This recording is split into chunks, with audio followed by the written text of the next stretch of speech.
Makruh tanzih adalah hukum yang cenderung lebih dekat pada status halal, dan pelakunya tidak dikenakan celaan, bahkan lebih dekat memperoleh pahala.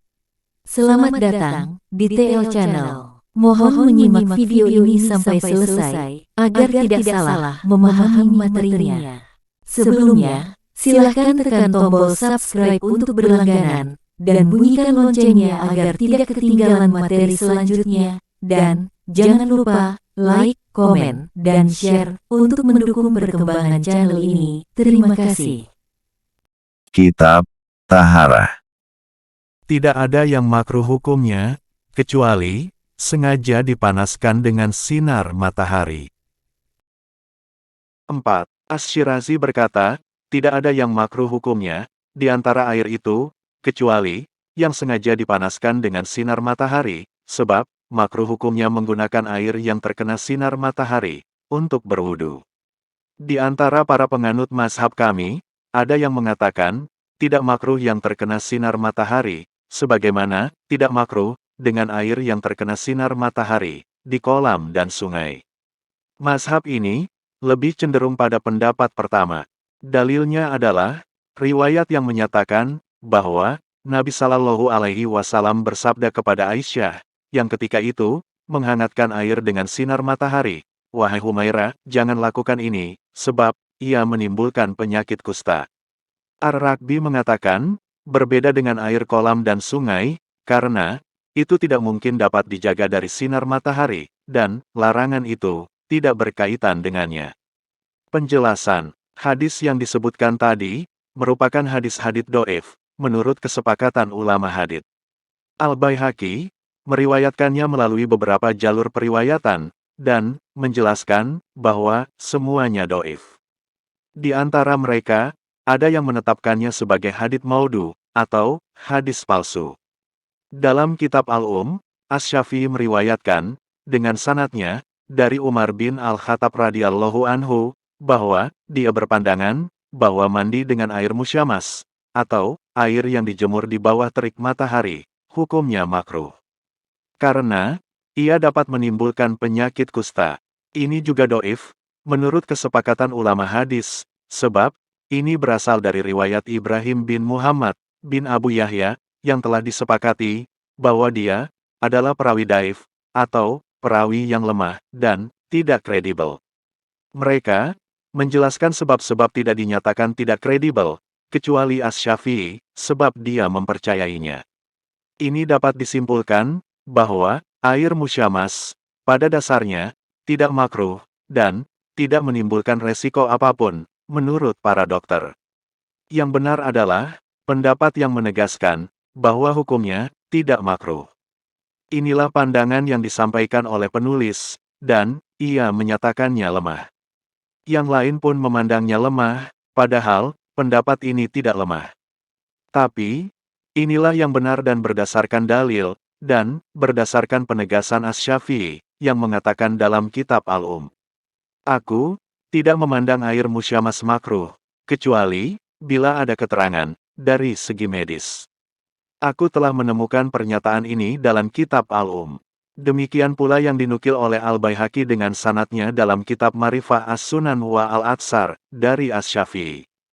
Sedangkan pernyataannya yang disebutkan dalam Mukhtasar Al-Muzani.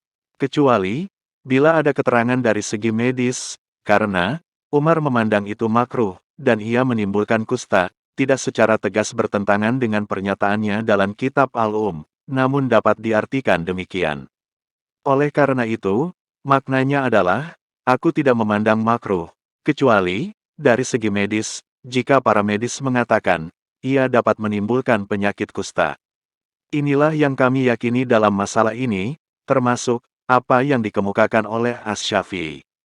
Menurut mazhab Malik, Abu Hanifah, Ahmad, Daud, dan mayoritas ulama, bahwa hal itu tidak makruh, sebagaimana halnya pendapat yang dipilih di sini.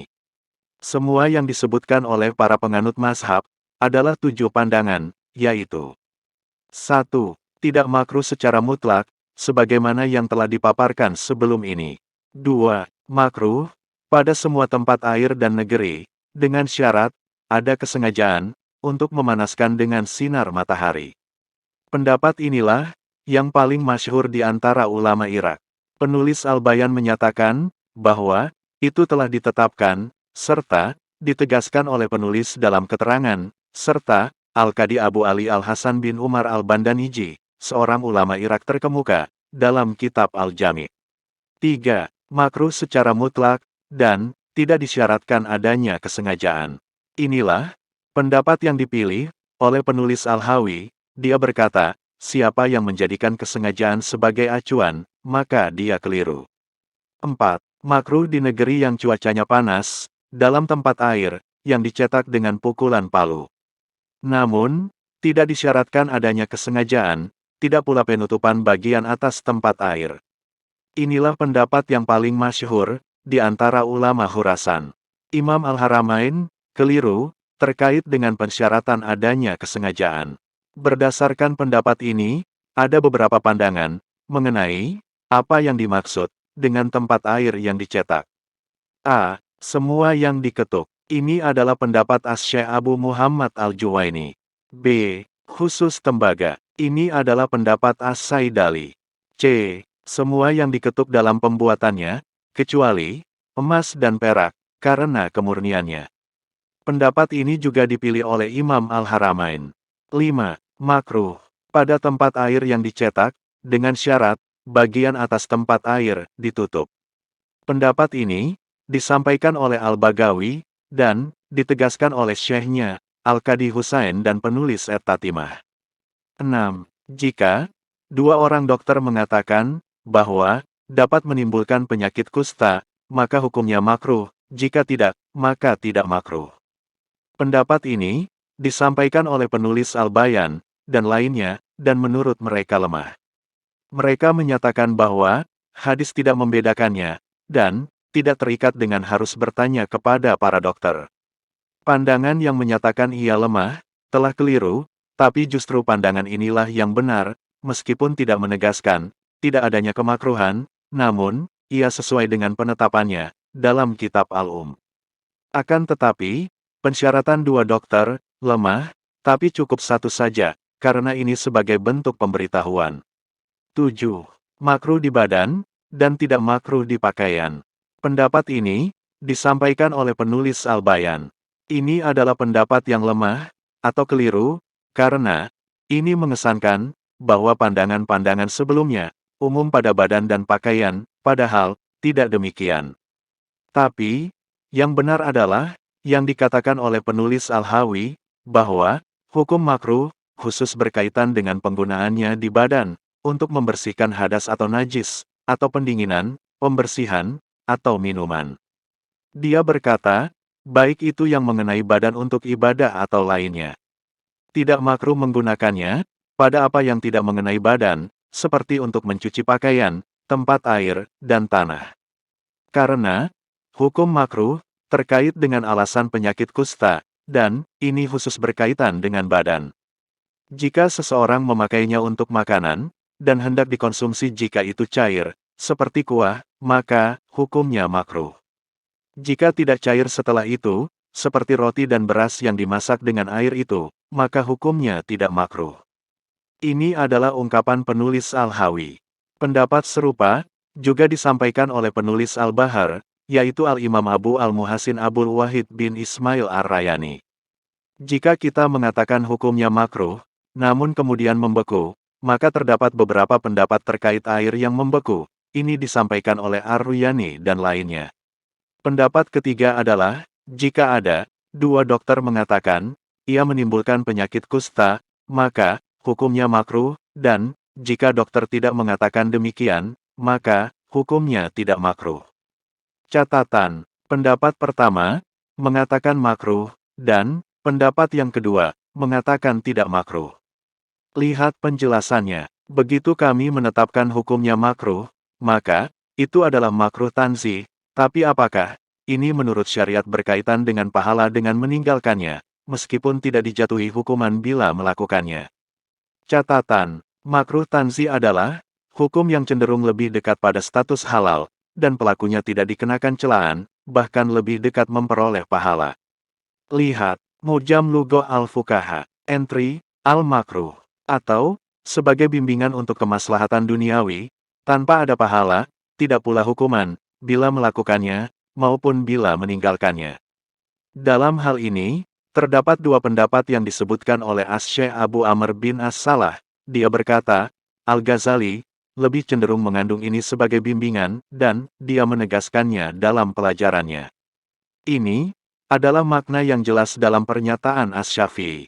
Makna yang lebih jelas, dan merupakan pendapat penulis Al-Hawi dan penulis Al-Muhadzab, serta lainnya, bahwa ini berkaitan dengan hukum syariat. Menurutku, maksudnya An-Nawawi. Pendapat kedua inilah yang masyhur dari para penganut mazhab ini. Wallahu a'lam. Masalah-masalah. Masalah. Pernyataan yang berbunyi, diriwayatkan, bahwa Nabi Muhammad Sallallahu Alaihi Wasallam bersabda kepada Aisyah radhiyallahu anha. Ini adalah ungkapan yang bagus, karena ia adalah hadis doif, atau hadis lemah. Oleh karena itu, diungkapkan dengan diriwayatkan, yakni, dengan bentuk ungkapan, yang mengandung makna tidak sahih. Aisyah radhiyallahu anha diberi julukan Ummu Abdullah, julukan yang dikaitkan dengan nama anak saudara perempuannya, Asma binti Abdullah bin Az-Zubair. Ia adalah Aisyah binti Abu Bakar Abdullah, bin Utsman bin Amir, bin Amr bin Ka'ab bin Sa'ad, bin Taim bin Murrah, bin Ka'ab bin Luay, bin Galib al-Qurasyiyah at-Taimiyah. Garis keturunannya bertemu dengan garis keturunan Rasulullah Sallallahu Alaihi Wasallam pada Murrah bin Ka'ab. Garis keturunannya yang lain, dalam garis keturunan Rasulullah Sallallahu Alaihi Wasallam, telah dipaparkan di bagian awal kitab ini. Keutamaan Aisyah cukup banyak dan masyhur. Sebagiannya telah disampaikan dengan ungkapan yang bagus dalam kitab Tahsib al-Asma. Aisyah wafat pada tahun 58 Hijriah. Ada yang mengatakan 59 Hijriah. Pendapat lainnya mengatakan 57 Hijriah saat ia berada di Madinah. Nabi Sallallahu Alaihi Wasallam tidak menikahi seorang gadis selain Aisyah. Aisyah tinggal bersama beliau selama 9 tahun sebelum beliau wafat, dan saat itu Aisyah berusia 18 tahun. Pernyataan penulis yang berbunyi, sengaja memanaskannya dengan sinar matahari, adalah sahih. Sebagian orang yang keliru menyatakan bahwa tidak dapat mengungkapkan sengaja atau bermaksud pada demikian, tapi bermaksud demikian, ini adalah kesalahan, tapi ungkapan yang digunakan adalah. Ini adalah 3 bentuk ungkapan bahasa yang disampaikan oleh Ibnu Al-Qota dan lainnya. Yang menarik, 3 bentuk ungkapan bahasa ini terhimpun secara berurutan dalam satu hadis yang disebutkan di dalam Sahih Muslim dari Jundub Al-Bujali radhiyallahu anhu. Dia berkata bahwa jika seorang musyrik hendak membidik seorang muslim, maka dia menghampirinya, lantas membunuhnya, dan bahwa seorang muslim membidik kelengahannya. Adapun pernyataan yang berbunyi, sebagaimana air di kolam dan sungai yang terkena sinar matahari, tidak makruh, telah disepakati, karena tidak mungkin dapat melindungi airnya dari sinar matahari, apalagi sinar matahari tidak dapat mempengaruhi air tersebut.